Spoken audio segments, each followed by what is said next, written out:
Bismillahirrahmanirrahim. Ada seorang ulama besar ditanya, ada seseorang memberikan hadiah haji untuk orang tuanya. Tapi anaknya setelah memberikan hadiah haji, anaknya tetap bermaksiat, anaknya tetap berdosa, anaknya tetap melakukan perkara yang tidak bermanfaat. Mungkin membuat konten-konten yang sifatnya justru memberi madarat dan dosa bagi banyak orang. Tapi dia memberikan hadiah haji untuk orang tuanya. Ada lagi satu, ada anak ingin memberikan hadiah haji kepada orang tuanya, tapi tidak mampu karena belum mendapatkan finansial. Tapi anaknya taat, anaknya menutup aurat, anaknya datang ke masjid, dan lain sebagainya. Mana yang paling afdal?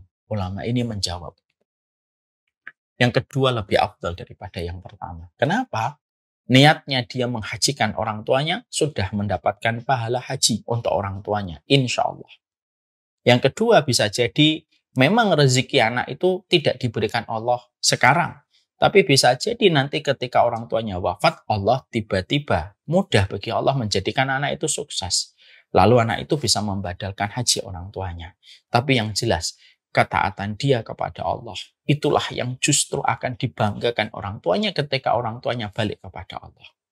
Tidak ada orang tua yang membanggakan harta anaknya kalau sudah mati. Kenapa? Dunia mudbirah, karena dunia itu sudah ditinggalkan, tidak ada lagi dibanggakan dalam urusan dunia. Kalau sudah di hadapan Allah, yang dibanggakan urusan akhirat. Ya, wal akhiratu muqbilah, dan akhirat itu datang. Maka yang dibanggakan orang tua kalau mereka balik ke alam barzah, menghadap ke akhirat, yang dibanggakan yang urusan akhirat. Anak saya sudah sholat di masjid, anak saya sudah taat, anak saya tidak mau memegang non mahram yang bukan mahramnya. Anak saya melazimi setiap perintah sunnahmu. Itulah yang dibanggakan. Dan itulah birrul walidain. Puncak dari ekosistem birrul walidain itu terletak bagaimana kita mensolihkan diri kita. Ini yang pertama. Yang kedua yaitu adalah senantiasa mendoakan setiap waktunya. Terutama di waktu-waktu yang mustajab. Apapun tulisan kita tentang orang tua, tidak akan nyampe. Saya nulis memori saya tentang orang tua di feed Instagram, tidak akan nyampe tulisan saya kepada orang tua saya. Ada seorang anak ditinggalkan ibunya menangis, meraung-raung, berteriak gitu. Tidak akan sampai teriakan itu kepada orang tuanya. Tapi ketika ada seorang hamba dari seorang anak, ketika dia berdoa, salah satunya menggunakan surat Ibrahim 41, Rabbana firli wali walidayya walil mu'minin yauma yaqumul hisab. Doa yang lirih justru nembus, melewati dua dimensi, nyampe kepada orang tuanya. Dan itu merupakan birrul walidain.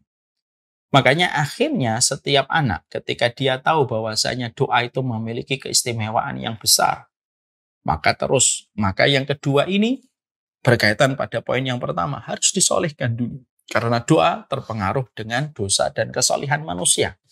Semakin solih, semakin mustajab doanya. Semakin berdosa, semakin sulit doa itu mustajab. Karena doa terhalang oleh maksiat sebagaimana kabut menghalangi mentari. Makanya yang kedua, mendoakan. Tapi dari kondisi anak yang solih. Tidak setiap doanya anak nyampe kepada orang tua. Sampai anak itu berusaha mendisiplinkan dirinya untuk meninggalkan berbagai macam perkara dosa dan maksiat. Kalau anaknya sudah mendisiplinkan dirinya dengan dosa dan maksiat, maka sesungguhnya doanya itu akan nyampe. Makanya maaf ya, waladun solihun yad'ulahu. Nabi itu bersabda, setiap anak Adam mati, semuanya terputus kecuali 3 perkara. Yang disebutkan Nabi salah satunya, anakmu yang solih yang mendoakan orang tuanya.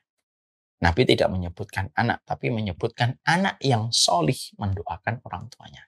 Berarti anaknya harus solih, baru doanya nyampe kepada orang tua. Itu yang kedua.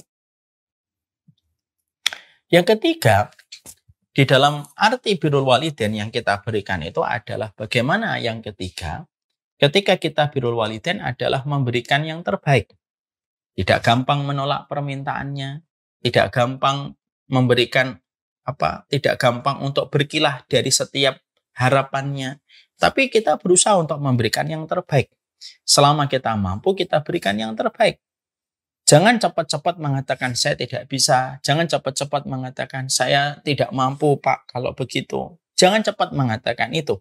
Dan sesungguhnya arti birrul walidain adalah mengarahkan segala upaya kita untuk memberikan apa yang dia mau. Selama kemauannya, keinginannya, dan harapannya tidak bertabrakan dengan kitabullah dan sunnah, maka memenuhi setiap permintaannya itu merupakan bentuk dari birrul walidain yang dinilai langsung oleh Allah dan diganjar langsung oleh Allah.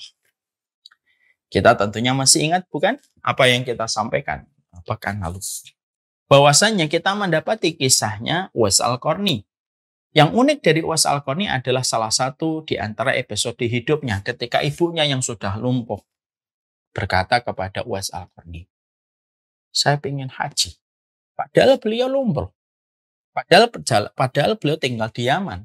Haji ada di Mekah. Perjalanan terbentang 1119 km kurang lebihnya. Maka Masya Allah ketika Uwais Al-Qarni mendapati permintaan ibunya, maka beliau tidak langsung memberi udzur.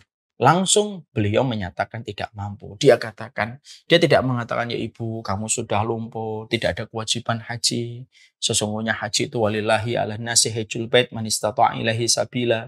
Haji itu diwajibkan bagi yang mampu. Salah satunya makna mampu adalah mampu perjalanan. Kamu tuh sudah nggak mampu, sudah nggak usah. Nggak itu kalimat yang diucapkan oleh Uwais Al-Qarni. Lihat bagaimana baktinya Uwais Al-Qarni. Ya. Semoga Allah ngampuni kita ya atas seringnya kita berkilah sama permintaan orang kita. Uwais Al-Qarni pada saat itu langsung beliau ke belakang, beliau langsung kemudian naik turun bukit, beliau setiap waktunya beliau naik turun bukit untuk menjadikan beliau itu berlatih. Bukan hanya naik turun bukit, bahkan beliau pun mengambil anak sapi. Dia ngambil anak sapi, dia bawa itu anak sapi turun bukit sampai berbulan-bulan. Sampai otot masanya terbentuk. Ketika sudah merasa kuat, barulah dia berkata sama ibunya, ayo ibu kita haji. Digendonglah ibunya. Siang begitu terik, malam begitu dingin. Perjalanan terbentang 1119 km. Bolak-balik berarti hampir 2.300 km yang harus ditempuh. Dan itu dilakukan oleh beliau dengan menggendong tanpa sama sekali. Beliau bisa menyewa orang-orang yang mampu menjadi menandu ibunya. Karena beliau dalam kondisi miskin. Dan itu dilakukan oleh Uwais Al-Qarni. Insight yang kita dapatkan dari kisahnya Uwais Al-Qarni, walaupun ini luar biasa, memberikan kepada kita sebuah faedah penting. Birrul walidain itu tidak sederhana. Sampai kita memberikan yang terbaik. Tanpa kita gampang untuk memberikan excuse ataupun pengecualian ketika orang tua kita sudah minta. Kadang-kadang kita itu kalau berbakti sama orang tua, semoga Allah ampuni kita. Kadang-kadang kita tuh suka sekali cepat beralasan. Udahlah Pak, gak wajib kok. Udahlah Bu, gak usah gitu. Udahlah kita itu insya Allah dimaafkan sama Allah. Begitu cepat kita menyatakan alasan kita. Dan itu belum menunjukkan arti kok. Belum menunjukkan bagaimana birrul walidain yang seharusnya. Belum menunjukkan arti birrul walidain yang seharusnya. Ya. Kita juga mendapati sebuah kisah. Bagaimana ada 3 pemuda yang terjebak di dalam gua lalu tertutup dengan sebuah batu yang besar yang menutupi mulut gua. Yang menarik adalah ketiga pemuda ini sepakat untuk menyebutkan amal mereka. Supaya mereka berdoa dan Allah menggeser batu besar yang menutupi mulut gua. Maka mereka berdoa. Salah satunya yang unik, yang ada kaitannya dengan birrul walidain. Ada salah satunya yang berkata kepada Allah, ya Allah, saya ini adalah seseorang yang mencari kayu dan ranting di pinggir hutan. Saya punya kebiasaan, saya selalu memberikan air susu kepada ibu dan bapakku sebelum aku memberikan air susu. Sebelum aku memberikan air susu kepada anak-anakku dan keluargaku. Nah, satu malam, aku mendapati bagaimana aku terlambat aku balik pulang karena aku terlalu masuk ke dalam hutan. Aku balik ketika orang tuaku sudah tidur.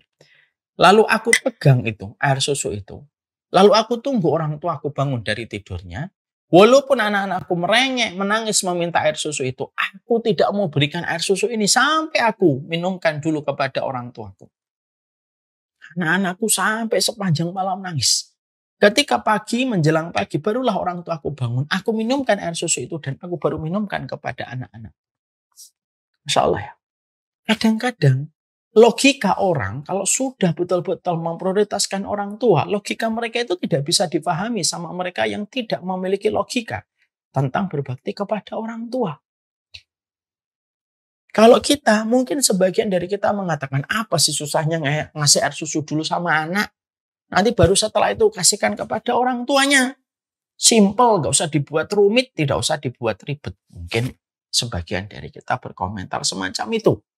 Ya, kan kita hidup pada zaman orang itu gampang komen tanpa memikirkan di balik setiap komennya. Tapi ternyata Rasulullah menyampaikan hadis itu mengatakan bahwasanya laki-laki itu rela memegang air susunya sepanjang malam supaya bisa memberikan air susu itu kepada orang tuanya terlebih dahulu sebelum memberikan kepada anak. Dan ternyata itu didengar oleh Allah, disukai oleh Allah, dicintai oleh Allah sampai Allah menggeser batu itu sedikit sebelum ketiga-tiganya akhirnya diselamatkan oleh Allah dari goa itu. Kadang-kadang itulah yang menjadikan kita berbakti kepada orang tua itu terkadang mengorbankan zona nyaman kita selaku anak. Karena kita harus memenuhi apa yang mereka inginkan dan kita tidak. Dan kita jangan sampai gampang-gampang memberikan udzur atas ketidakmampuan kita. Padahal kita belum berusaha.